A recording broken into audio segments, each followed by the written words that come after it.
Welcome to episode number 26 of Podnutz. Nick Skrepetos, the author of SuperAntiSpyware, joins us today.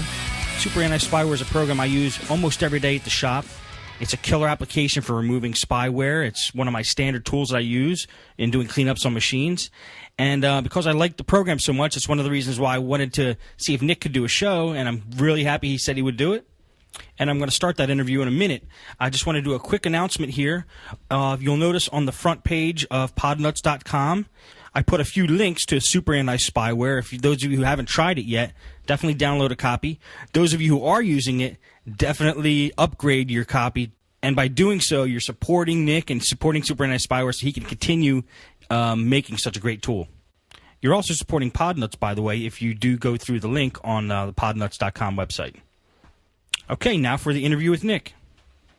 I'm here with Nick Skrepetos, the creator of SuperAntiSpyware. How you doing, Nick? I'm doing great. How are you doing? I'm doing pretty good. Sounds like you guys are getting a little sick over there, huh? Yeah, I've been hit by the West Coast weather-changing flu.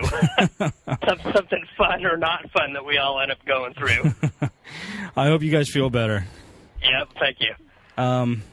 It hasn't hit us over here yet, or at least it hasn't hit me. Maybe I'll just stay inside all day. I was going to say, stay inside, stay away from kids, and you're probably good to go. I could do that. All right, well, I wanted to interview you because I've been using SuperAntiSpyware a lot at my shop, and my listeners have actually recommended it to me, and that's how I first learned about it.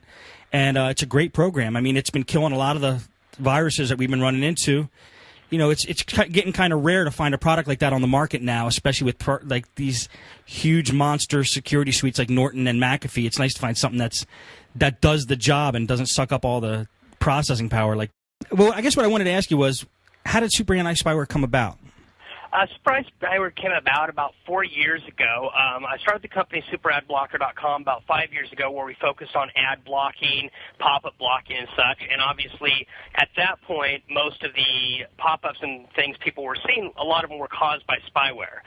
And so just blocking them was no longer enough, and you have to be able to basically find the source of the pop-ups, which were no longer just the basic websites, but actually, obviously, the spyware programs that have come about because viruses have been around for a while, and people really haven't made money off viruses. What the spyware guys did is kind of figured out how to turn that into a value proposition by making money, by serving the ads directly, charging advertisers, so on and so forth.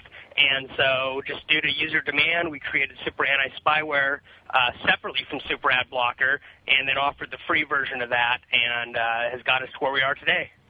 Are you the original programmer? Like you wrote the original code? I wrote most of the original code, yep. Me and my team here. I did all the design work and kernel work and such. What gave you the original idea to make that a SuperAdBlocker program? I had previously had another company prior to this, which was Panicware.com, which did the pop-up stopper product, which I also founded.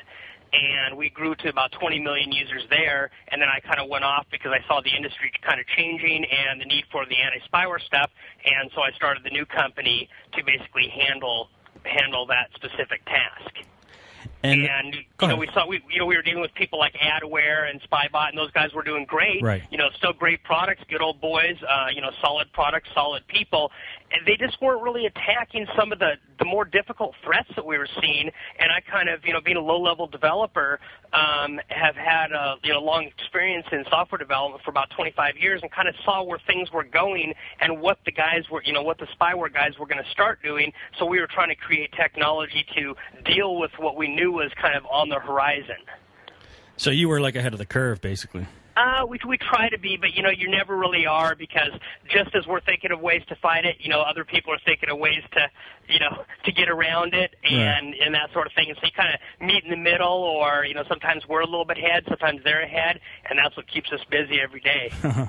Do you feel like you have a sense of where it's going? Like you have your like finger on the pulse, and you like know what's coming next sometimes, just instinctively? Instinctively, yes, and technologically, you can kind of see certain things like when people create technology, for instance, to detect rootkits by doing certain things, or the rootkit developers are going to go to the next the next level to be able to get around that, to circumvent that. And if we can try to be kind of at the same place at the same time, if not ahead of them, that gives us some good jumps on it. Meaning we may not be able to have definitions for something we don't know yet, but if the technology is there to handle it, when we see the new threats, we can create the definitions which our product is already capable of dealing with. I see. To be able to detect and remove the new threats. I see. It's kind of hard because it's a moving target because all these guys are running our product and every other product on the market as well, seeing what they can do to get around them. That's interesting. What kind of programming background do you have that allowed you to even start writing this kind of software in the first place? I've been developing software for over 25 years.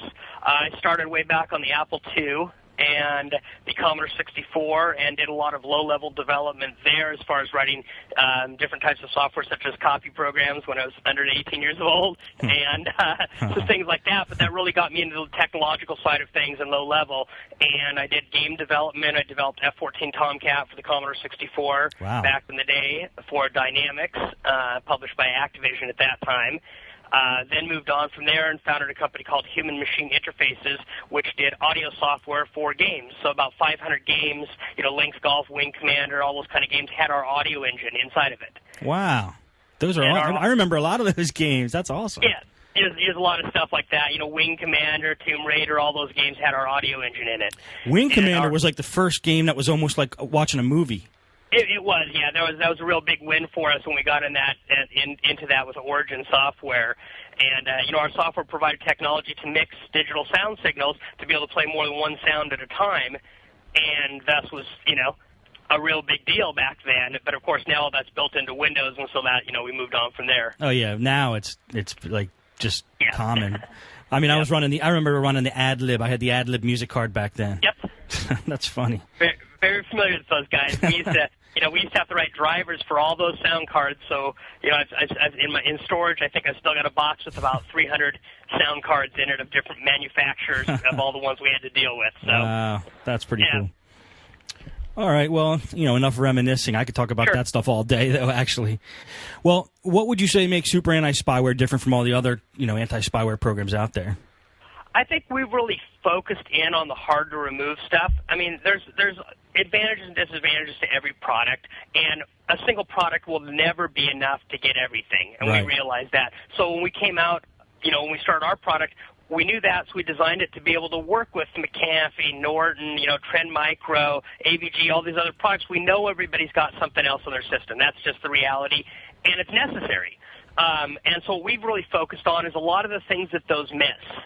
We focused, we're kind of more of, I would say, like the heart or brain surgeon of the industry versus, getting the traces, which a lot of other products do. So we kind of focus on the hard stuff that's actually causing the problem or stealing your passwords